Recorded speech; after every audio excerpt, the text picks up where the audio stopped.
और ये बहुत जल्द हम अब इसको शुरू करेंगे कि लड़कों में भी नर्सिंग के क्षेत्र में आगे बढ़ने का उन लोगों को मौका मिले। क्योंकि मैं देखता हूं, आपको मालूम होना चाहिए, भारत में पहला ये राज्य है जहां आज इस राज्य के मरीजों को बेहतर सुविधा उपलब्ध कराने के लिए एयर एम्बुलेंस भी उपलब्ध करा करके रखी है।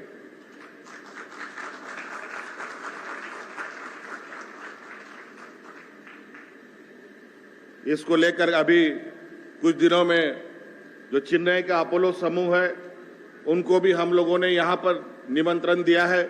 वो भी यहां अपने भव्य अस्पताल स्थापित करने के लिए उन्होंने सहमति जताई है। बहुत जल्द उनका भी यहां एक बड़ा अस्पताल बनके तैयार होगा। इसके अलावा हम लोगों ने अजीम प्रेमजी फाउंडेशन को भी अपने साथ में लिया है, जहां भव्य मेडिकल कॉलेज और नर्सिंग कॉलेज बनने की तैयारी होगी, जहां हमारे बच्चे बच्चियां बड़े पैमाने में इन अस्पतालों में अपना रोजगार सृजन कर सकती हैं। अभी कुछ दिन पहले ही टाटा कैंसर हॉस्पिटल हम लोगों ने उद्घाटन किया है।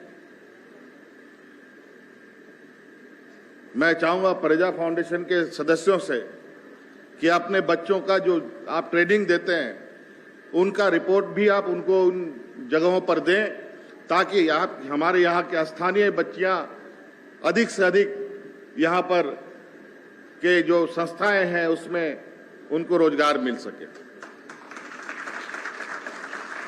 और हमने पहले ही बनाया हुआ है, अपना निर्णय लिया हुआ है। यह स्थानीय संस्थाओं में 75% और 40,000 रुपए से कम वाले वेतनमान के लोगों को, यहां के लोगों को रखना है। तो इसलिए संस्थाएं भी आपके लिए तैयार हम कर रहे हैं। आप ट्रेनिंग लें, बहुत जल्द आपके लिए वो संस्थाएं में आपको मौका आजमाने का, भाग्य आजमाने का मौका मिलेगा।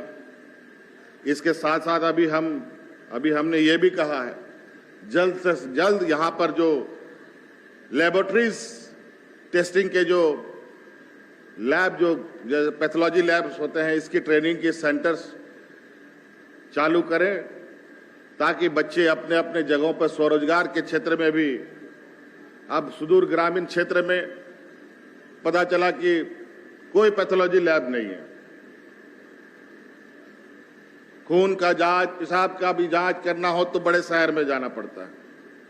आज क्यों नहीं प्रखंडों के स्तर में हो, पंचायतों के स्तर पर हो। और एक जानकर आपको खुशी होगी कि आज ग्रामीण व्यवस्था में धीरे धीरे जो हमने कार्य योजना तैयार किया है,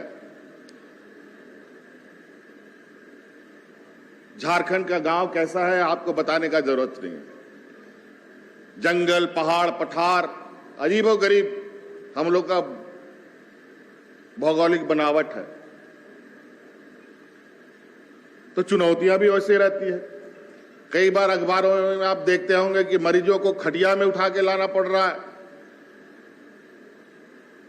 बैलगाड़ी में ढो के लाना पड़ता है, एम्बुलेंस नहीं जा पा रहा है। दवा के अभाव में लोग छोटा छोटा बीमारी पे, सर्दी खांसी बीमारी से भी लोग की जानें चली जाती है। मलेरिया जैसे बीमारी से भी लोगों की जानें चली जाती है।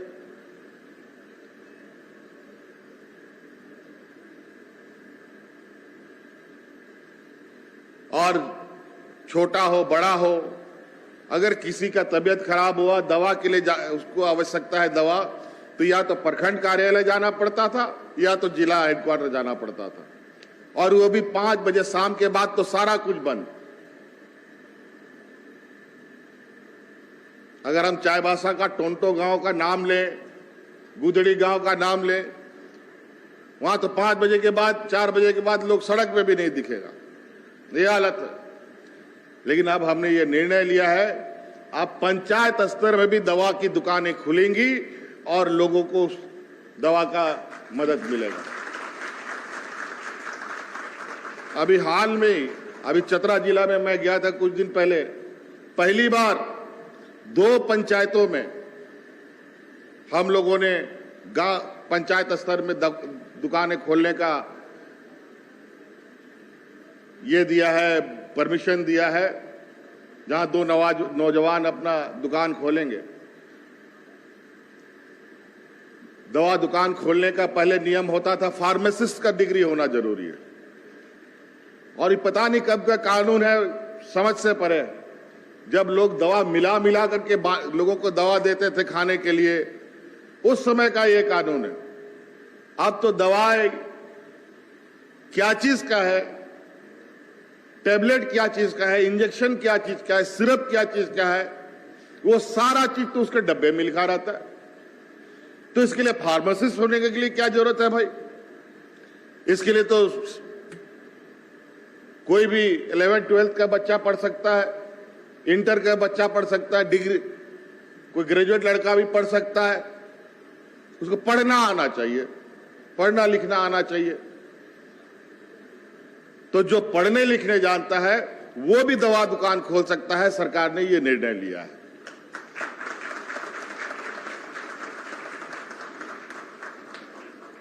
तो दवा का दुकान खुला है तो स्वाभाविक रूप से धीरे धीरे उसमें कुछ न कुछ कड़ी जुड़ता जाएगा, चाहे नर्स हो, चाहे एम्बुलेंस हो, चाहे कुछ हो, इससे जुड़े विषय हो। तो दवा को लेकर जो आए दिन हो हल्ला होता था, अब इसको आपके गांव के स्तर पे स्थापित करने का हमारा सोच है, और एक मेडिकल सर्किट बनाने का भी कंसेप्ट है, जिसके माध्यम से ऑनलाइन व्यवस्था से जो पंचायत में, गांव में दवा दुकान चला रहा है उसको डॉक्टरों से भी कनेक्ट करेंगे, ताकि कोई भी मरीज आए, अगर उसको कोई कंफ्यूजन हो तो तुरंत ऑनलाइन उस डॉक्टर से सलाह लेकर के उसको दवा उपलब्ध करा सकता है।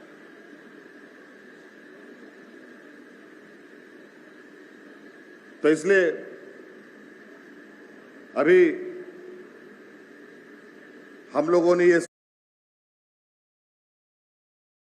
शुरू किया है। अभी प्रजा फाउंडेशन के तरफ से यहाँ एक भव्य खूंटी में लगभग 300 करोड़ से अधिक योजना की एक कौशल विकास कॉलेज खोला जाएगा, जहां देखिए आज के दिन में तकनीक बहुत जरूरी है, तकनीक की शिक्षा आपको बहुत जरूरी है। आज लगभग सभी लोग, चाहे गाड़ी मोटर बनाने से लेके आदमी का ऑपरेशन तक, मशीनें करने लगी हैं। आज मजदूरों को भी हमें अपना स्किल्ड बनाना पड़ेगा। आज के बिल्डिंग में जो प्लास्टर लगता है, जो हम राजमिस्त्री देखते हैं ना, वो आज के दिन में राजमिस्त्री का जगह मशीन ले चुका है। वो प्लास्टर भी अब मशीनें करने लग गई हैं। तो हमारे मजदूर को मशीन चलाना आएगा तब ना वो प्लास्टर करेगा मशीन से।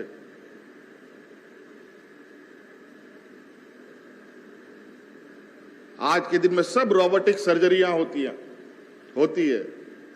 हमारे बच्चे इस तकनीक में दक्ष होंगे तभी तो उन रोबोटों का कैसे इस्तेमाल होगा वो जान पाएंगे।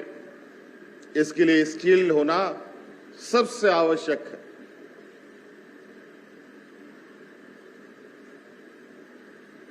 अगर आप स्किल्ड हैं तो आप कभी भूखा नहीं मर सकते।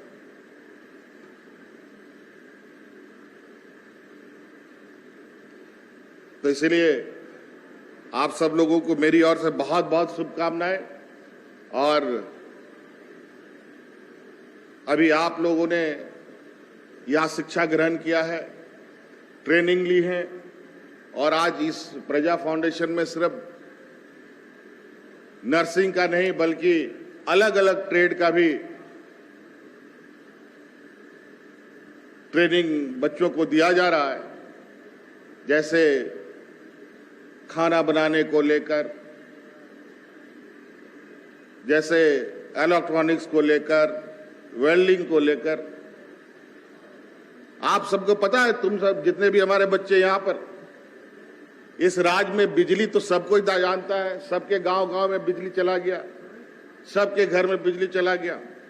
लेकिन इस राज्य में जो ट्रांसफार्मर जलता है, आए दिन हम लोग हो हल्ला करते रहते हैं, ट्रांसफार्मर जल गया, ट्रांसफार्मर जल गया। ट्रांसफार्मर जल जाने के बाद हम लोग फिर सरकार के कर्मचारियों के पीछे हाथ धो के पड़ जाते हैं कि ट्रांसफार्मर लगाओ, ट्रांसफार्मर लगाओ। वो भी किसी तरीके से 2, 4, 5, 10 दिन के अंदर ढूंढ ढांड करके कहीं से लाता है और लगा देता है। इस राज्य में ट्रांसफार्मर रिपेयर करने की दुकानें नहीं है। पूरे राज्य में अगर 2-4 दुकानें हैं तो हैं। अगर गांव-गांव, पंचायत-पंचायत, शहर-शहर में ढेर सारा ट्रांसफार्मर रिपेयर करने का दुकान खुल जाए, जैसे आप साइकिल चलाते हैं, साइकिल तो पंचर होता है। अगर एक तो पंचर दुकान रहेगा पूरे राज्य में या पूरे रांची में, तो बताइए क्या होगा उस दुकान का या आपका साइकिल का।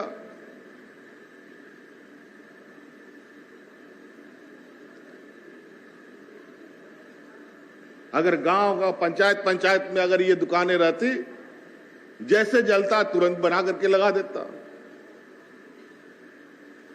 तो हम लोग इस तरीके से भी चीजों को देख रहे हैं कि क्या क्या चीजों की आवश्यकता है।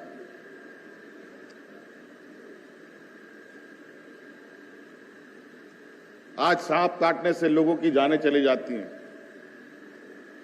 और दवा दुकान में ही रह करके एक्सपायरी हो जाता है सरकार के दवा दुकान में। कितनी बड़ी दुर्भाग्य की बात है। दुनिया भर का दुकान में दवा एक्सपायरी होके फेंकने की आवश्यकता पड़ जाती है। लोग हैं उसका उपयोग करने के, लोगों को जरूरत है, लेकिन हम दे नहीं पाते, पहुंचा नहीं पाते। और यही सोच के साथ हम लोगों ने पंचायत स्तर पर, गांव के स्तर पर दवाओं को उपलब्ध कराने का प्रयास किया है, ताकि उन दवा का भी उपयोगिता हो और सरकार का खामखा पैसा भी बर्बाद ना हो।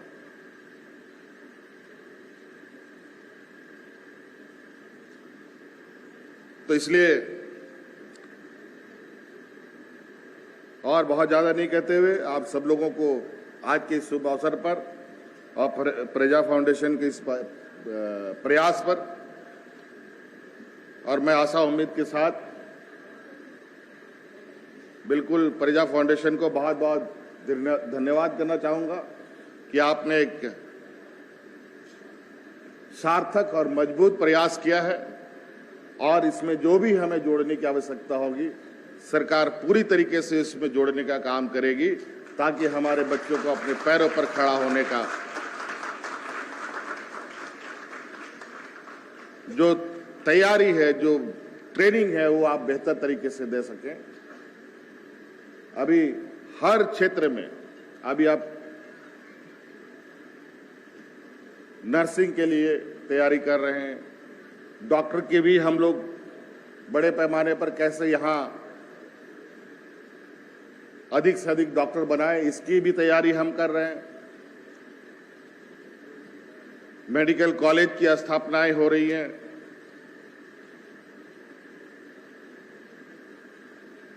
आज स्वास्थ्य व्यवस्था क्यों खराब है? एक साल में लगभग 15 से 17 लाख इंजीनियर बच्चा पढ़ के तैयार होता है, इंजीनियर बनता है, और हमारे इस देश के अंदर साल में 70,000 80,000 मात्र डॉक्टर बनते हैं, और 125 करोड़ लोग देश के अंदर। जब तक हम भी 10 लाख 15 लाख डॉक्टर देश के अंदर नहीं पैदा कर पाएंगे, देश की स्वास्थ्य व्यवस्था को मजबूती प्रदान करना बहुत चुनौती भरा रहेगा।